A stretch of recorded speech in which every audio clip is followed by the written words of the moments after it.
Palace has just released a statement over the allegations against the former Prince Andrew's links to Jeffrey Epstein.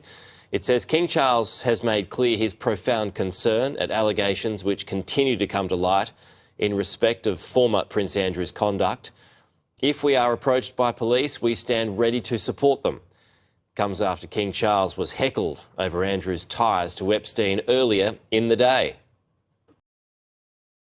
Good day, and buckle up because today's royal story comes with more twists than a Buckingham Palace staircase and more tension than a corgi at a cat show.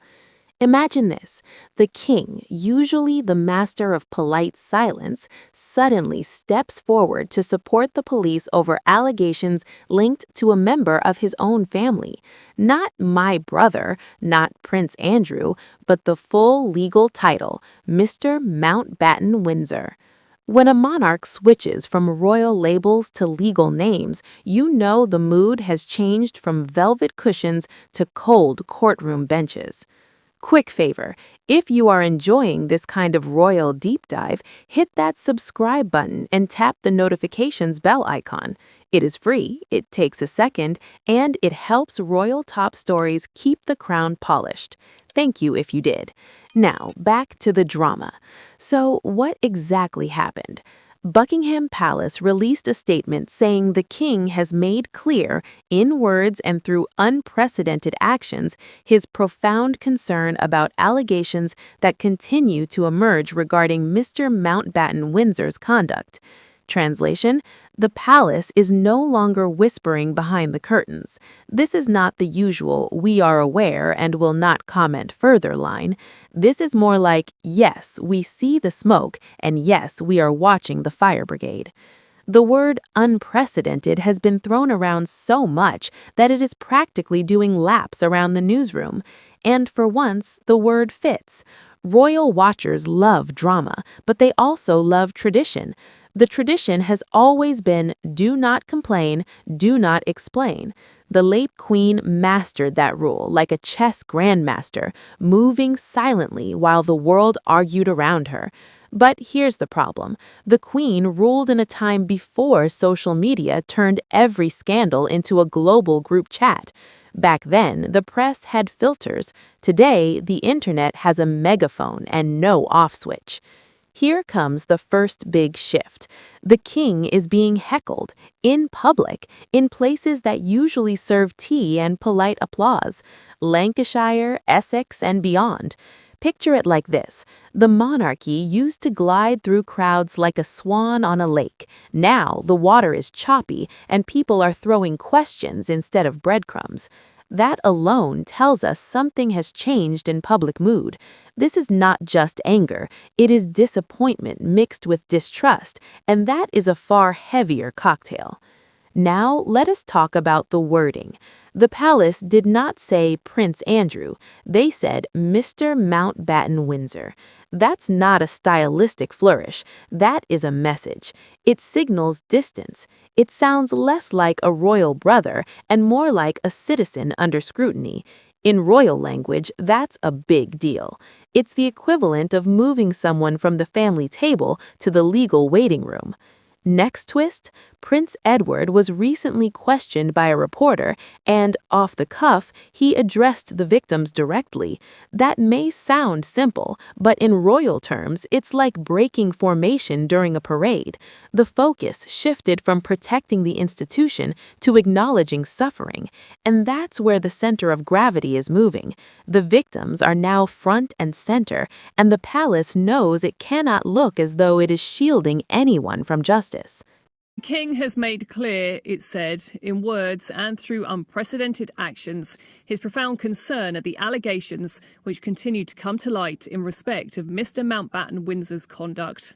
While the specific claims in question are for Mr. Mountbatten-Windsor to address, if we are approached by Thames Valley Police, we stand ready to support them, as you would expect. As was previously stated, Their Majesty's thoughts and sympathies have been and remain with the victims of any and all forms of abuse. This is what it was referring to. Emails that suggest that when Andrew was a UK trade envoy, he shared information with the convicted paedophile Jeffrey Epstein. Thames Valley Police say they're now assessing that claim. There's been no response from Andrew. Here comes the suspenseful question. Does the king go further? Some royal experts suggest it may be time for a more personal address, not a dramatic television broadcast with violins in the background, but perhaps a carefully placed statement during a scheduled public event. Imagine the king opening a hospital wing and then adding a few lines that say, in essence, "We recognize the seriousness of these allegations. We support the work of the police. The victims matter." It would be subtle but powerful, like slipping a truth bomb into a ribbon-cutting ceremony. Because here is the danger. Silence now looks like avoidance. In the age of viral clips and trending hashtags, quiet can feel like hiding. And if the Metropolitan Police investigations were ever to move closer to Mr. Mountbatten Windsor, the royal family cannot be seen to obstruct anything, not in word, not in gesture, not even in body language. One wrong step, and suddenly the monarchy looks like it has two rule books, one for the public and one for itself. And democracies do not like that. They prefer one rule book with no gold edging. Public reaction has been intense. People are not only angry, they are sad and disgusted. The allegations involve serious crimes and abuse of power. That hits a nerve because the monarchy is supposed to represent duty and service, not privilege without consequence. When power appears to protect itself, trust evaporates faster than champagne at a palace banquet. So what is the king really facing? This is not just about one individual, it is about relevance. If the monarchy wants to survive in modern Britain, it has to show that titles do not equal immunity. Think of it like a museum. You can keep ancient treasures, but you still need modern fire alarms. Tradition without accountability becomes decoration.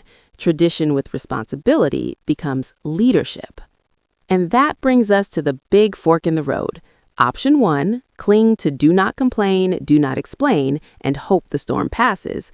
Option 2, carefully acknowledge the issue, support justice openly, and make it clear that the institution stands with the law, not above it.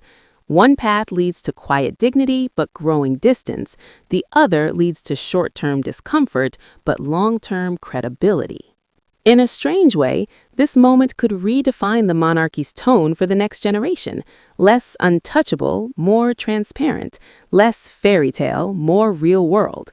It is risky, yes, but history shows that institutions survive by adapting, not by pretending the clock has stopped. So when the palace says the king has shown profound concern through unprecedented actions, do not just hear a sentence, hear a shift.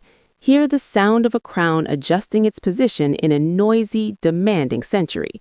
The question now is not whether the story will go away. It will not. The real question is whether the response will convince the public that justice, not bloodline, is the priority. Thank you for watching Royal Top Stories, and we'll see you next time.